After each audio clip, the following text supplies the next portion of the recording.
If we briefly look at the historical background, we see that the relationship between Turkish and Arabic literature is not new.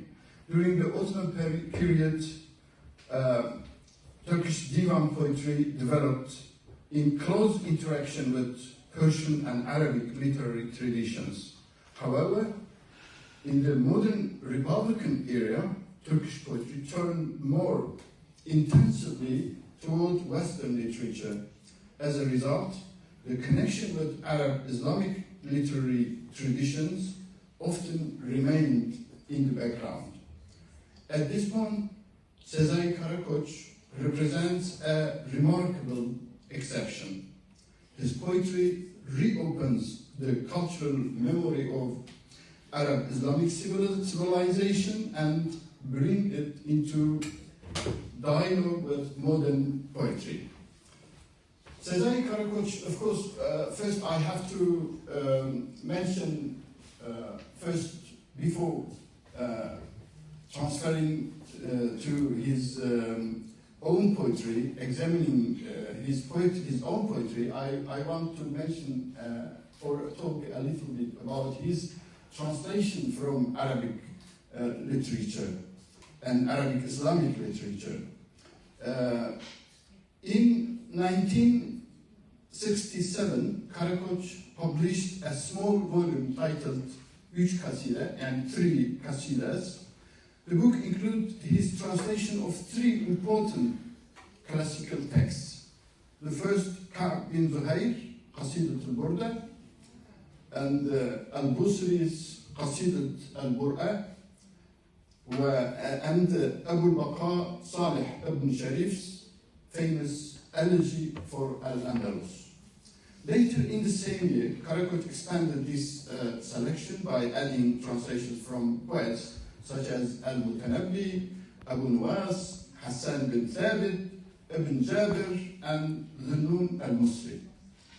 The expanded anthology was then published under the title İslam'ın Şiir Anıtlarından, means Monuments of Islamic Poetry. In this anthology, Karakoç presents these poems not simply as literary examples.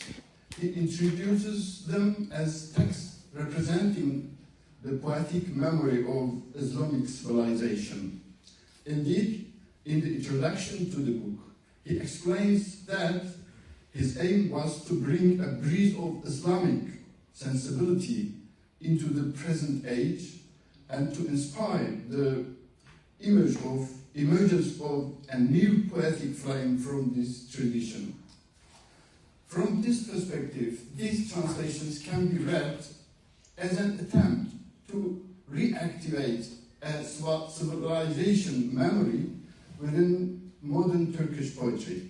So I skip that because I have to use the al-waqtu sayfun in lam naqta'hu qata'ana. And I want to talk about his own poetry. In Sezai Karakoç poetics, the relationship with Arab-Islamic literature goes far beyond translation. In his own poems, we can clearly observe how narrative figures, poetic genres, and symbolic traditions belonging to classical Arabic literature are reinterpreted within modern Turkish poetry. Karakoç does not imitate these traditions directly. Dr. Subhi, he said that Tennessee was imitating Imre Qais. Actually, Sezai Karakoç reviving these kind of genres in modern Turkish poetry. He transforms them through the imaginative and intellectual possibilities of modern poetry. For this reason, Arab-Islamic literature appears in his poetry not as a tradition that belongs only to the past, but as a living aesthetic source that can be reinterpreted in the modern age.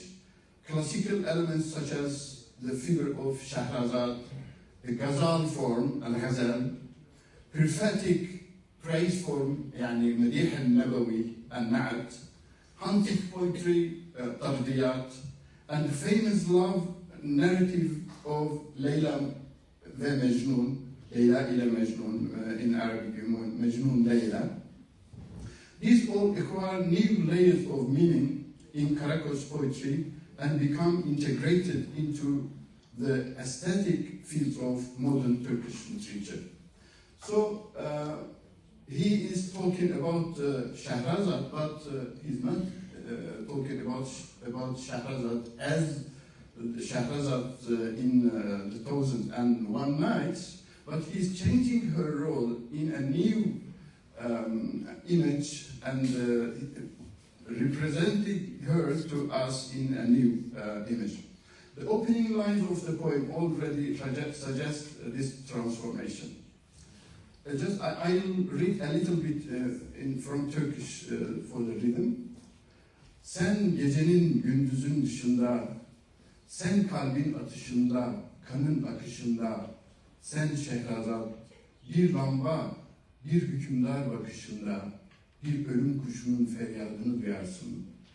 Sen bir rüya, geceleyin gündüzün, sen bir yağmur, ince hazin, sen şarkılarca büyük, uzun, sen yolunu kaybeden yolcuların üstüne bir ömür boyu yağan, bir ömür boyu karsın.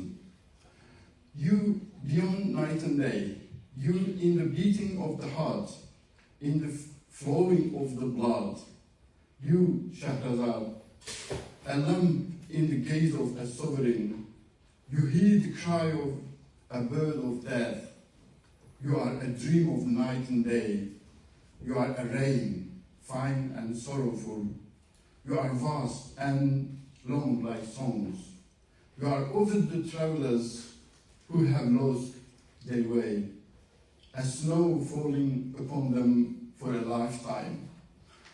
So Shahrazad becomes once the beloved and compassion itself and a symbolic figure carrying the mysteries of existence. Another aspect traces of an indirect dialogue with the classical tradition Arabic is hunting poetry. We know Tardiyat from Abu Nuwas and other Al-Bahtari Tardiyat, we know it. He has a poem, quite long poem, named Av Edebiyatı, means the literature of the hunt. So, the opening line in the poem evoked the lively atmosphere of the nature. You know, I don't have time to talk about Tardiyat's structure. So he's also changing the structure of the Tardiyat in a new way. For example, he say, the hunter's task is to be with the birds, to read what passes through the bird's heart, to open the birds, because birds are the oysters of the universe. The bird ceases to be simple object of prey. It becomes a cosmic metaphor. In other words, the hunt is no longer merely a physical action. It becomes a way of understanding the hidden meaning of existence. In the later parts of the poem, the hunting scene evolves into an ethical reflection. He say, avcılar, canımın içi avcılar, siz kuşları vurmazsınız değil mi? İşiniz vurur gibi davranmak, ölüme yaklaştırarak yaşamayı gerektirmek. Hunters, my dear hunters, you do not shoot the birds, do you? Your task is to act as though you should, to make life approach death, to bow down before the joy of escape, to wave and applaud their flight. The perspective completely different from the Tardiyat, but the title is Av Edebiyatı. We know from the title that he is making an intertextual reference to the Tardiyat. Another, I have ghazals, because he wrote maybe 6 or 7 ghazals, and he's intertexting with these ghazals to divan poetry, to Nadim. He's a famous hedonist Ottoman poet, but he's also changing the function of the ghazal in Arab times, in Ottoman times, and he's presenting the ghazal in a new way, in a modern way. So I'm coming to Na'at, al-Madih al-Nabawi, and he wrote maybe 2 Madih Nabawi. And also Madih Nabawi, you know, al-Busri's, Banat Su'ad, and there are others. So I think I translated this Madih into Arabic, so maybe this is an exception for poetry. We have many Arab audiences. It's better to read the English translation, I think. Yeah, نعت قصير قصيدة لسezai Karakoç. مديح نبوي يعني. يجب أن تراك العين وأن يذكرك الفم. أوجب على الذاكرة أن يكون ذكرك فريدتها. ويجب أن ينتظرك البحر على جميع شواطئه. أنت دفء الأسكيمو ومحشر العشاق. عقلي عقل جديد من زهور، ومنطقي منطق جديد فوق المنطق، وفي داخلي أحدث طوفان لنوح، إنني أطأ العالم من جديد. يجب أن تراك العين وأن يذكرك الفم، ويجب أن ينتظرك البحر على جميع شواطئه. تمر مئات السنين وربما تمر سحابة، وأنا كطفل ولد الآن محروم من اللغة التي يتكلمها الجميع، لكنني أفرح لأنني أتحدث لغة جديدة تماما. ويجب أن يذكرك البحر على جميع شواطئه.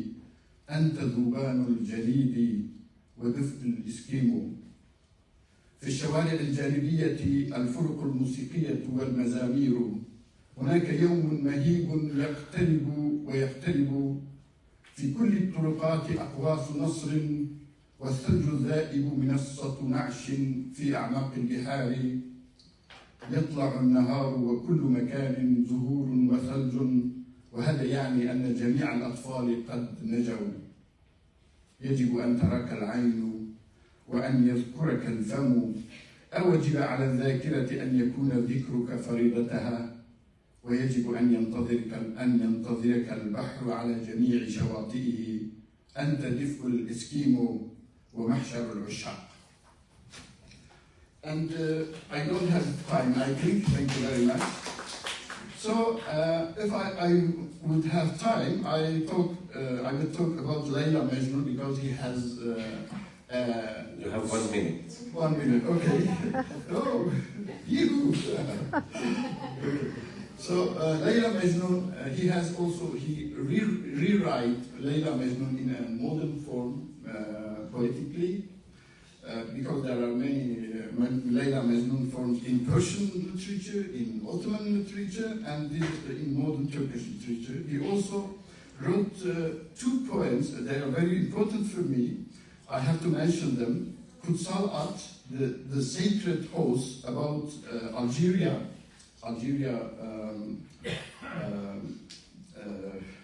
المقاومة الجزائرية, and the other is the sepat, is the basket, is about the المقاومة الجزائرية and الفلسطينية مع بعض يعني.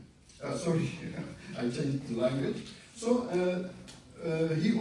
he has some poetic manifestos about poetry, and I think I will stop here. Thank you very much. Thank you very much. It's very interesting intervention. We discovered a new point, and overall we can clear the name Karakoç. It's an infamous name in our culture. It's like a symbol of tyranny and dictatorship. No? So now when I remember Karakoç, I will never remember again the tyranny. Thank you very much.